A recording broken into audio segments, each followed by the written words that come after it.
सुप्रभात बच्चों, नमस्ते। आज हम अक्ल बड़ी या भैंस ये 9वां पाठ करने जा रहे हैं। बहुत ही सुंदर और चित्रों से भरा हुआ ये पाठ है, देखकर मजा आ जाएगा। आफंती के बारे में आप लोग सब जानते हो, तो शुरू करते हैं। आफंती के शहर में एक पहलवान भी रहता था। एक दिन वह आफंती से बोला, तुम भले ही अक्ल में बड़े हो, लेकिन ताकत तो मुझ में ही अधिक है। यहाँ एक चित्र दिखाया गया है। आफंती अपने गधे के साथ है, वो उसका पालतू गधा था और रंग बिरंगी पोशाक उसने पहने रखी है आफंती ने। और ये पहलवान पेड़ से लटक रहा है और वह आफंती को मानो चैलेंज दे रहा हो कि तुम अक्ल से बड़े हो, लेकिन ताकत तो मुझ में अधिक है। तो हमें यहाँ आज बच्चों देखना है कि अक्ल सबसे बड़ी है या ताकत, यानी अक्ल बड़ी या भैंस। अच्छा, पर ये तो बताओ तुम्हारे अंदर कितनी ताकत है? आफंती ने उस पहलवान से पूछा और उसने बताया, मैं 5 क्विंटल, 1 क्विंटल यानी 100 किलो, तो 500 किलो की चट्टान को सिर्फ एक हाथ से उठाकर आसमान में उछाल सकता हूँ। 5 क्विंटल बताया उसने, इतना ताकतवर था वो पहलवान। तो आफंती ने कहा, ठीक है मेरे साथ आओ। अच्छा, आओ मेरे साथ, देखते हैं कौन अधिक ताकतवर है। इस तरह से आफंती अपने गधे पर सवार होकर उस पहलवान को साथ लेकर शहर के बाहर निकल पड़ा। आफंती पहलवान को शहर की 4 दीवारी के पास ले गया और बोला, शहर को एक फेंसिंग जैसा पूरा कवर किया हुआ कि शहर की रक्षा हो सके। इस तरह से वो बड़ी वाली दीवार थी। अब आफंती ने उसे एक काम दिया। किसे? पहलवान को। जरा इस रुमाल को दीवार के पार फेंक कर दिखाओ, एक सादा वाला हल्का सा रुमाल। तो आफंती ने उसकी अकल की परीक्षा लेनी चाहिए। पहलवान ने क्या किया, अरे इतना छोटा रुमाल, अरे ये भी क्या बात है, मैं तो 500 किलो का पत्थर उठाकर फेंक सकता हूँ, यह भी कोई बड़ी बात है। पहलवान ने रुमाल उठाकर पूरी ताकत लगाकर जोर से फेंका, लेकिन रुमाल वही गिर पड़ा और आफंती ठहाका मारकर हंस पड़ा, जोर से हंस पड़ा, क्योंकि रुमाल इतनी दूर जाने से रहा। और रुमाल हल्का होता है, जब तक उसमें कुछ बांध न ले या उसको वजन न दे, वो जाने से रहा। अब आफंती ने कहा, अब मेरी ताकत देखो। माना कि मैं दुबला हूँ, लेकिन मेरी अक्ल ज्यादा अच्छी है तुमसे। आफंती ने एक छोटा सा पत्थर उठाया, एक पत्थर को उठाया और रुमाल में उसको बांधा और दीवार के पार फेंक दिया। देखा, इस तरह से आफंती ने अपनी अक्ल का परिचय पहलवान को दिया। ये इस छोटे से कहानी के लेखक थे शिवेंद्र पांड्या। अब और एक कहानी है, कब आऊं। अवंती ने एक छोटी सी रंगाई की दुकान खोली और गांव वासियों के लिए कपड़ा रंगना शुरू कर दिया। सब लोग उसकी रंगाई की प्रशंसा करने लगे। रंगाई होता है जैसे धोबी होता है ना, वैसे कपड़ों को रंग करने के लिए रंगाई होते हैं। और बहुत ही सुंदर कपड़ों की रंगाई वो करता था, इसीलिए लोग उसकी तारीफ करने लगे। धीरे धीरे उसकी दुकान चल निकली। दुकान चल निकलना मतलब बहुत सारे ग्राहक उसके पास आने लगे। अवंती की प्रशंसा सुनकर एक सेठ को बहुत ईर्ष्या महसूस होने लगी। वो जलने लगा कि अवंती की क्यों इतनी लोग तारीफ करते हैं। मैं भी उसकी परीक्षा लूंगा, मैं देखता हूँ कि किस तरह वो महान है, मशहूर कैसे है, क्या है उसके पास हुनर जिससे वो इतना प्रसिद्ध हुए जा रहे हैं। अवंती को परेशान करने के लिए वह सेठ कपड़े का एक टुकड़ा लेकर अवंती की दुकान में जा पहुंचा। दरवाजे के अंदर घुसते ही सेठ बुलंद आवाज में बोला, ऊंची आवाज में, अवंती जरा यह कपड़ा तो अच्छी तरह से रंग दो, मैं देखना चाहता हूँ तुम्हारा हुनर कैसा है। हुनर यानी कौशल, कला, कि तुम्हारे में कितनी काबिलियत है, इस कपड़े को तुम किस तरह से रंग सकते हो, मैं देखना चाहता हूँ। क्यों? क्योंकि तुम्हारी काफी तारीफ सुनी थी, इसीलिए आया हूँ। अवंती ने सेठ जी से पूछा, सेठ जी इस कपड़े को आप किस रंग में रंगवाना चाहते हैं? सेठ ने कहा, रंग? हाँ, रंग के बारे में मेरी कोई खास पसंद तो है नहीं, पर मुझे हरा, पीला, सफेद, लाल, नारंगी, नीला, आसमानी, काला और बैंगनी रंग कतई अच्छे नहीं लगते, समझे कि नहीं? उस सेठ के जवाब ने अवंती पूरी तरह से अवंती को पता चला कि कि सेठ का मकसद क्या है, क्यों आया होगा सेठ उसके पास। अवंती ने सेठ का मंसूबा भांपते हुए, मंसूबा इरादा, उसका क्या इरादा है, सेठ क्यों आया कपड़े का एक छोटा सा टुकड़ा लेकर अवंती से रंगाने, ये अवंती की समझ में आ गया। अवंती ने सेठ का मंसूबा भांपते हुए जान लिया उसके इरादे को, उसके हाथ से कपड़े का टुकड़ा ले लिया। सेठ ने खुश होकर कहा, अच्छा तो इसे लेने में किस दिन आऊं? सेठ ने जितने रंग बताए थे उतने ही तो रंग होते हैं, उससे अलग कोई रंग हो ये तो पता नहीं था।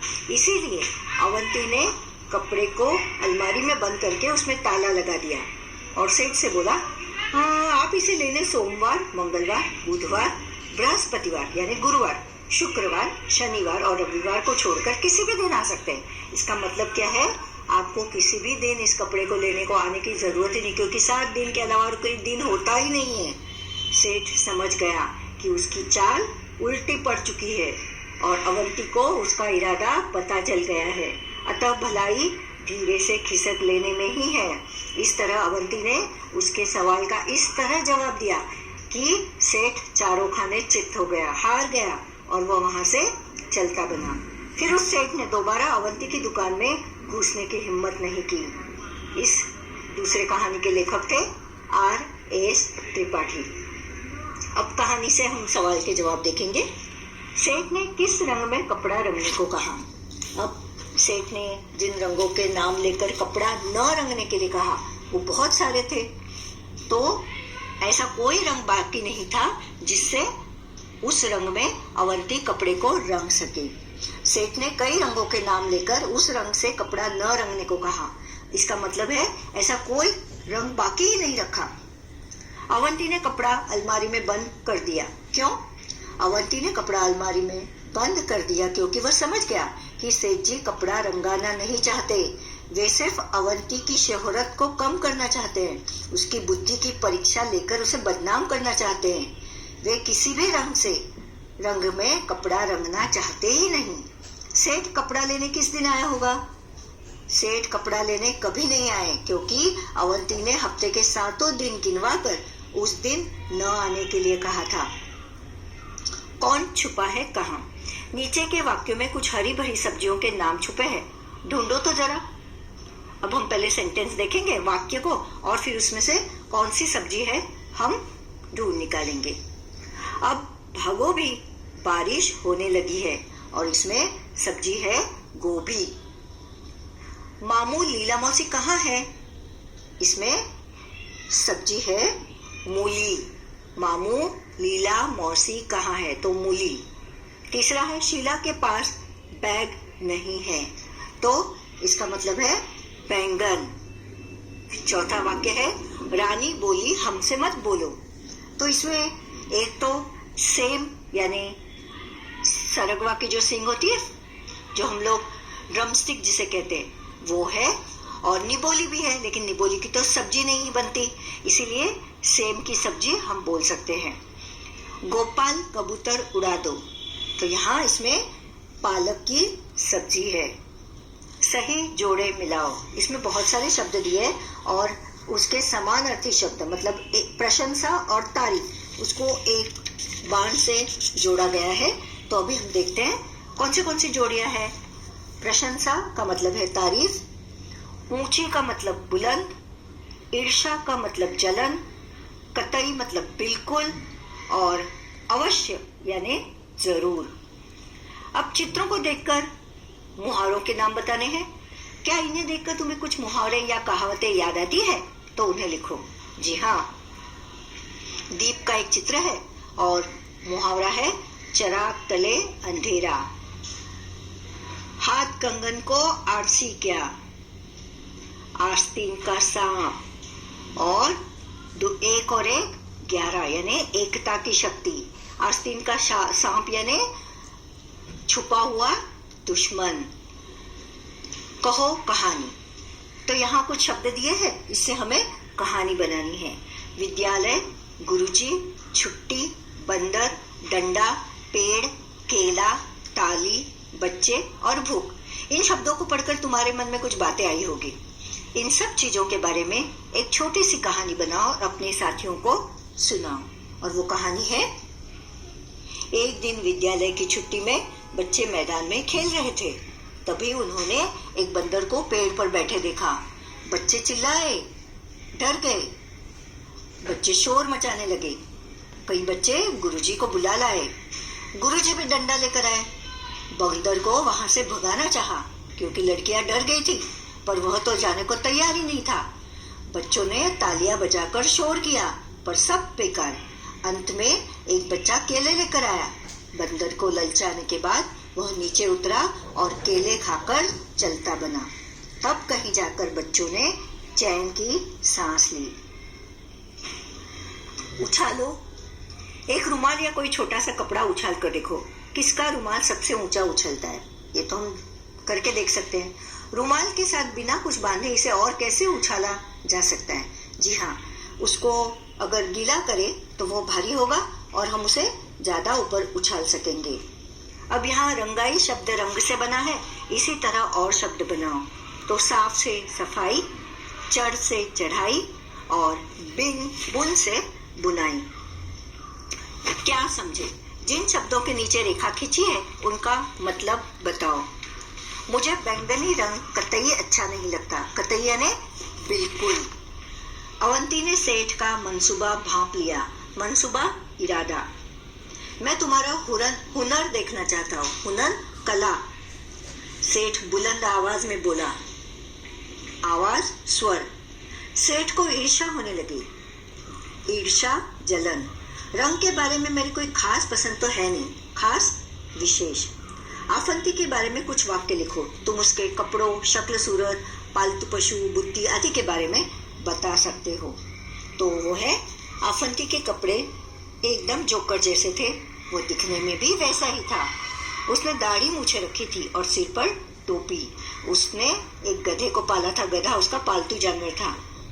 दिखने में वो कैसा भी हो, पर था बुद्धिमान। शरीर से वो कमजोर था, पर बुद्धिशाली। इस तरह से वर्णन किया गया है। अब यहाँ बताया है, ऊपर दिए गए शब्दों के जोड़ों में केवल एक मात्रा बदली गई है। किसी भी मात्रा को बदलने से अर्थ भी बदल जाता है। ऐसे और जोड़े बनाओ, देखें कौन सबसे ज्यादा जोड़े ढूंढ पाता है। तो उन्होंने दो शब्द जो दिए हैं, दीन और दीन, मेला मैला।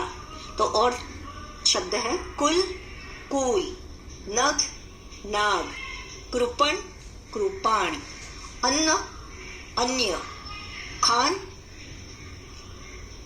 अन्न का मतलब है खाना, दूसरा का मतलब है अन्य का मतलब है दूसरा। कुछ कलाकारी बताइए। कब आऊ वाले किस्से को चित्रकला के कथा के रूप में लिखना है। अभी क्या है फालतू। कभी कभी हम अपनी बात करते हुए ऐसे शब्द भी बोल देते हैं जिनकी कोई जरूरत नहीं होती। इसी तरह इन वाक्यों में कुछ शब्द फालतू है, उन्हें ढूंढकर अलग करो। अब पहला वाक्य है, 5 वाक्य दिए हैं। बाजार से हरा धनिया पत्ती भी ले आना। अब हरा धनिया बोला तो काफी है, पत्ती इस शब्द की जरूरत नहीं है, तो बाजार से हरा धनिया भी ले आना। एक पीला पका पपीता काट लो। तो पका हुआ पपीता पीले रंग का होता है, तो पीला बोलने की जरूरत नहीं है। अरे रस में इतनी सारी ठंडी बर्फ क्यों डाल दी? अब बर्फ तो ठंडी ही होगी ना, तो ठंडी शब्द को वहां से निकालना है। जेबा बगीचे से 2 ताजे नींबू तोड़ लो। अभी नींबू जब बगीचे से तोड़ेंगे तो ताजे ही होंगे, तो ताजे शब्द को कट करना है। बेकार की फालतू बात मत करो, तो बेकार की बात मत करो या फालतू बात मत करो, तो बेकार की इस शब्द को निकाल भगाना है। इस तरह से यह पाठ पूरा हुआ। आशा करती हूँ ये आपको बहुत पसंद आया होगा। धन्यवाद।